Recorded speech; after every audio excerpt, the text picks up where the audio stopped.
बहुत सार रूप में कह रहा हूं कि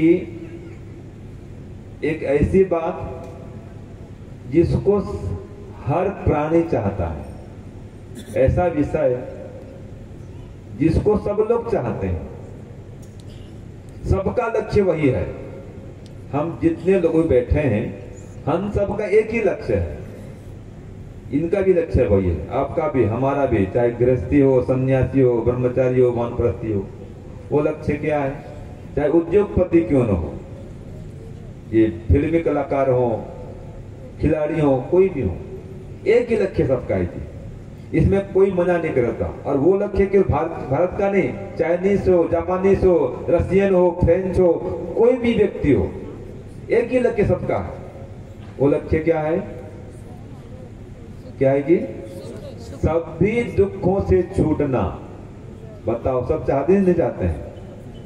नास्तिक व्यक्ति चाहता है कि मुझे कोई दुख न आए, मैं सदा सुखी रहूं, स्वस्थ रहूं, आनंदित रहूं, किसी बंधन में कभी न आऊं, स्वतंत्र रहूं।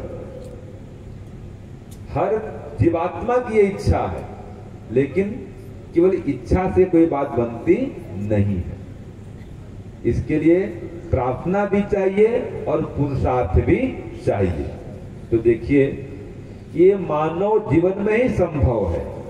ईश्वर की उपासना, ईश्वर से प्रार्थना करें हम, ये केवल हम ही कर सकते हैं और कोई पशु पक्षी नहीं कर सकता। और अगर मानव चोला पाकर के भी ये काम नहीं किए तो क्या किए जी? यज्ञ और कोई पशु पक्षी कर सकता है क्या? बताओ मुझे। ये बंदर, भालू, वनमानुष ये हवन कर सकते हैं? नहीं कर सकते। ईश्वर का ध्यान कर सकते हैं? नहीं कर सकते। वेद पढ़ सकते हैं क्या? नहीं पढ़ सकते। और हम पढ़ सकते हैं, और हम पढ़ सकते हैं फिर भी नहीं पढ़ रहे हैं, तो बताओ उनमें और हमारे में क्या अंतर रहा? ये धंधा व्यापार करना किस लिए है? आवश्यकताओं की पूर्ति के लिए है, परिवार के पालन पोषण के लिए है ना, दुखों से छूटने के लिए है। लेकिन क्या केवल धन से कोई व्यक्ति दुख से छूट सकता है? रतन टाटा जी कितने बड़े धनवान थे, धार्मिक थे, उदार थे, दानी थे,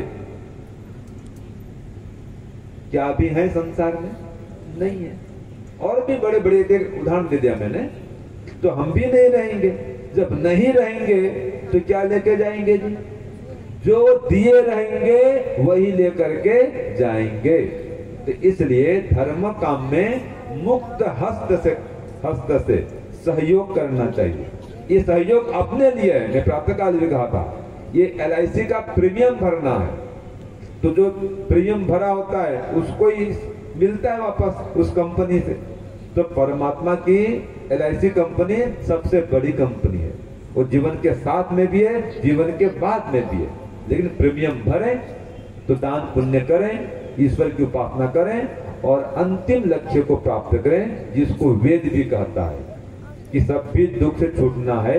उस परमात्मा को जाने, उसको माने, जिसका मुख्य नाम ओम है। एक ओम नाम में सारे नाम आ जाते हैं। तो मैं क्या कहूं, ईश्वर स्वयं कहते हैं। क्या कहते हैं? देखो, वेदाहमेतम् पुरुषं महन्तम्, वेदाहमेतम्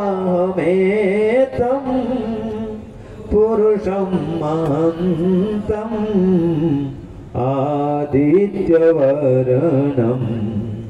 तमसः परस्तात्, तमेव विदित्वा अतिमृत्युमेति,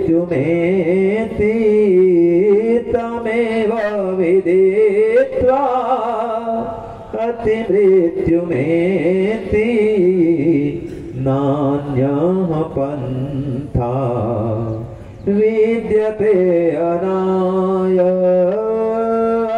कामोदीरो अमृतः स्वयंभो रसेन तृप्तो न कुतश्चनो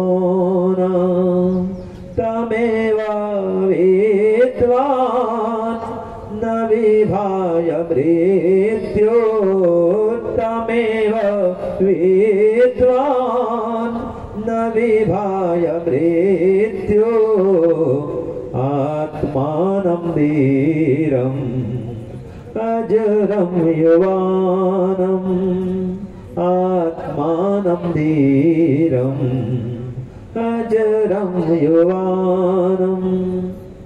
इन दोनों मंत्रों का सार लगभग एक ही है। इन दोनों मंत्र में यही कहा गया है कि जब तक हम उस परमात्मा को नहीं जानेंगे समस्त दुखों से छूट नहीं पाएंगे। तो इसलिए वेदाहमेतम पुरुषम महंतम, हम उस परम पिता परमात्मा को जाने और सभी दुखों से छूट जाए। क्यों? क्योंकि विद्वान गण योगी गण छूट चुके हैं। तम एव विद्वान अति मृत्यु में, उसको जानने वाले जो योगी विद्वान होते हैं ये जन्म और मरण के दुख से छूट चुके हैं, छूट जाते हैं। तो परमपिता परमात्मा कैसा है? आदित्य वर्णम, प्रकाश स्वरूप, ज्ञान स्वरूप है, सर्वत्र व्याप्त है, जिसका मुख्य नाम क्या है? ओम।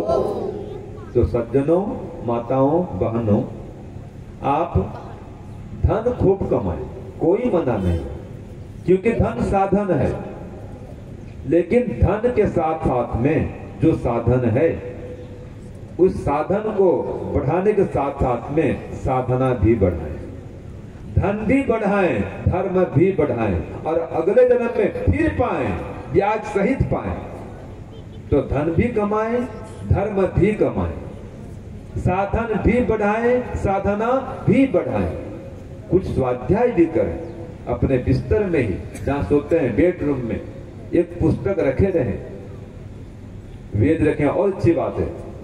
नहीं तो कोई भी दर्शन, उपनिषद, आध्यात्मिक पुस्तक दिन में एक पेज पढ़ लें, दोपहर को आराम समय, रात्रि को सोने के पहले, आपका जीवन निरंतर उन्नति प्रगति की ओर बढ़ेगा।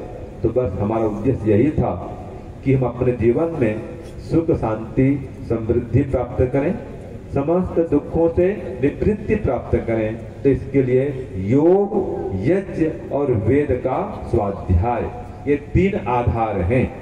जैसे कि पहले जमाने में माताएं बहनें चक्की पीसती थी ना, गेहूं पीसना हो, आटा पीसना बोलते हैं, तो जो कील के पास में दाना होता है जी, वो नहीं पीसता है, बाकी सब दाने पीस जाते हैं।